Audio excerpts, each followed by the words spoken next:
Begini pernyataan Duta Besar Iran yaitu Mohammad Borojerdi yang mengatakan, jika Iran tak akan berhenti serang Israel sebelum rudal Iran berhasil tumbangkan Perdana Menteri Israel, yaitu Benjamin Netanyahu. Di tengah serangan udara, rudal balistik dan retorika saling ancam, sebuah pernyataan mengejutkan datang dari Duta Besar Iran yaitu Mohammad Borojerdi. Ia tidak hanya mengutuk Israel, tetapi secara terbuka menyerukan pembunuhan terhadap Perdana Menteri Israel Benjamin Netanyahu sebagai syarat mutlak bagi berakhirnya konflik berdarah ini. Dalam pidato resmi di kantor kedutaan Iran, Mohammad Borojerdi dengan lantang menyatakan bahwa Iran tidak akan mundur satu langkah pun dalam perang melawan Israel. Selama Netanyahu masih hidup, perang ini akan terus menyala. Kami tidak datang untuk bernegosiasi. Kami datang untuk menghapus akar kejahatan.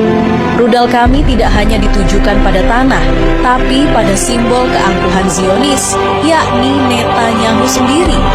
Pernyataan ini bukan hanya mencerminkan amarah pribadi seorang diplomat, tetapi juga merefleksikan keteguhan Iran secara nasional dalam menghadapi agresi Israel dan sekutu-sekutunya. Pernyataan Duta Besar Iran yaitu Mohammad Borojerdi tidak lahir dari kekosongan. Ia menanggapi ucapan mengerikan dari Benjamin Netanyahu yang sebelumnya mengatakan bahwa perang Iran-Israel hanya akan berakhir jika pemimpin tertinggi Iran, Ayatollah Ali Khamenei, terbunuh. Bagi Iran, ucapan tersebut adalah deklarasi perang total, bukan hanya terhadap militer Iran, tapi terhadap ideologi dan kepemimpinan spiritual negara tersebut. Dan Mohammad Borojerdi dalam posisinya sebagai duta besar menjawab dengan kalimat penuh keberanian. Kami akan pastikan sebelum kalian bisa menyentuh rambut pemimpin kami, kalian akan lebih dulu menyaksikan kehancuran Tel Aviv dan pemakaman Netanyahu. Dalam pernyataan emosional yang menuai simpati luas dari warga Iran di perantauan dan kelompok anti-Zionis di Asia Tenggara, Mohammad Borojerdi menyatakan kesiapannya untuk mati demi memastikan kemenangan Iran atas Israel. Saya bukan hanya diplomat, saya adalah bagian dari revolusi. Jika dengan nyawa saya dapat memotong satu urat nadi Zionisme, maka saya rela mati hari ini juga.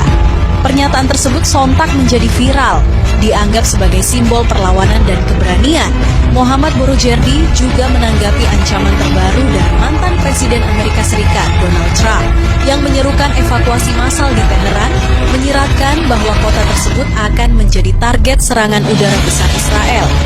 Namun, dengan tenang namun penuh sindiran tajam, Borojerdi menyebutnya sekadar perang psikologis murahan. Trump tidak lebih dari penyebar ketakutan. Mereka melakukan ini di Lebanon, di Gaza, di Afghanistan, dan di Irak. Tapi Iran bukan mereka. Kami tidak takut, kami tidak akan lari. Kami adalah bangsa yang tumbuh dalam tekanan dan tempaan sejarah. Ia juga menyebut bahwa rudal-rudal Israel tidak akan pernah mampu menembus jantung Teheran karena Iran telah menyiapkan segala pertahanan sejak bertahun-tahun lalu. Mohammad Borojerdi mengungkapkan bahwa Iran bukan hanya kuat karena militer dan rudalnya, tetapi karena sistem kaderisasi yang telah dibangun selama hampir 5 dekade. Sejak berdirinya Republik Islam tahun 1979, Iran telah menyiapkan generasi demi generasi pemimpin dan jenderal militer untuk menghadapi situasi paling genting sekalipun.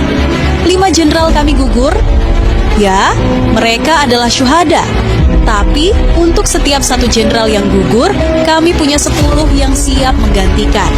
Pemimpin tertinggi Iran yaitu Ali Khamenei sudah menunjuk pengganti dalam waktu kurang dari 48 jam. Tak ada kekosongan, tak ada kekacauan. Ini adalah sistem yang tidak bisa dihancurkan oleh rudal manapun. Duta Besar Iran Mohammad Borojerdi menyebut penggantian cepat beberapa nama penting pasca serangan Israel. Muhammad Pakpur menggantikan Hossein Salami sebagai Komandan IRGC. Abdul Rahim Mousavi menggantikan Muhammad Bagheri. Dan meskipun Ali Shadmani sempat ditunjuk menggantikan Golami Rashid, ia pun gugur beberapa jam kemudian akibat serangan lanjutan Israel. Dalam penutup pidatonya, Mohammad Borojerdi memperingatkan dunia bahwa Iran tidak sedang bertarung untuk kesepakatan jangka pendek.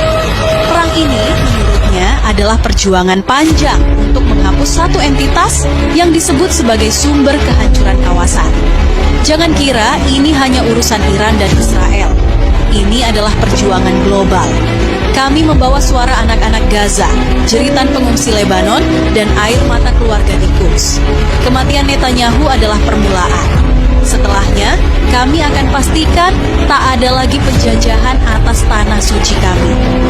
Pernyataan Mohammad Borojerdi kini menggema di seluruh dunia, menjadi topik utama di forum-forum internasional.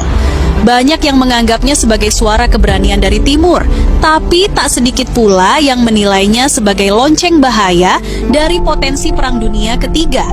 Apakah Iran benar-benar akan mengeksekusi misinya untuk menghabisi Netanyahu? Apakah Israel akan membalas dengan kekuatan penuh?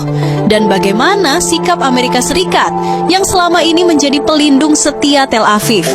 Yang jelas, perang telah berubah bentuk dari pertempuran senjata menjadi pertempuran eksistensi.